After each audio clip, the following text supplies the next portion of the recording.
იკოიცე.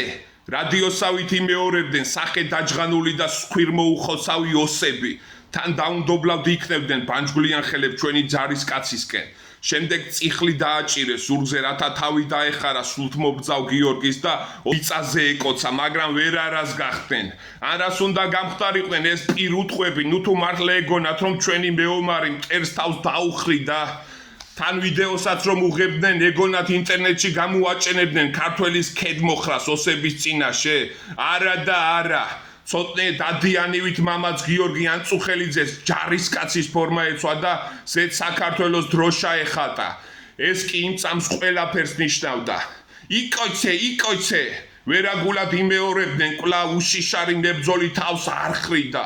მიუხედავად იმისა, რომ საცაა გონებას დაკარგავდა, მაინც არ დათმო პოზიციები, მაინც არ ხრიდა თავს. ჩვენი მეომარი დუმდა და ამ კაცური დუმილით პასუხობდა გაშლეგებულ მტერს, რომელიც შეურაცხყოფას აყენებდა დაჭრილ არწივს. ნუ თუ კიდე ვერ ხვდებოდნენ ეს გამოთაყვანებულები, რომ ვერ დააჩოქებდნენ. ფეხს არ დააბიჯებდა გიორგი ანწუხელიძე საქართველოს დროშას. იგი დაუჩოქებელი საქართველოს სიმბოლო იყო და ასე დარჩება მარად. დაჭრილ მებრძოლს 10-15 კაცი უვლიდა ზედ. გუშინ რა ადგილას იყავი გიორგი?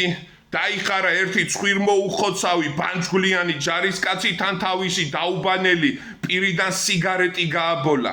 ასეთი ტეტია როგორ იყო, ეგონა რომ გიორგი სამშობლოს უღალატებდა და ინფორმაციას მიაწვდიდა მუხანად მტარვალ მტერს. გუშინ სად იყავი გიორგი? კიდევ ერთხელ დაჯინებით იკითხა მტერმა.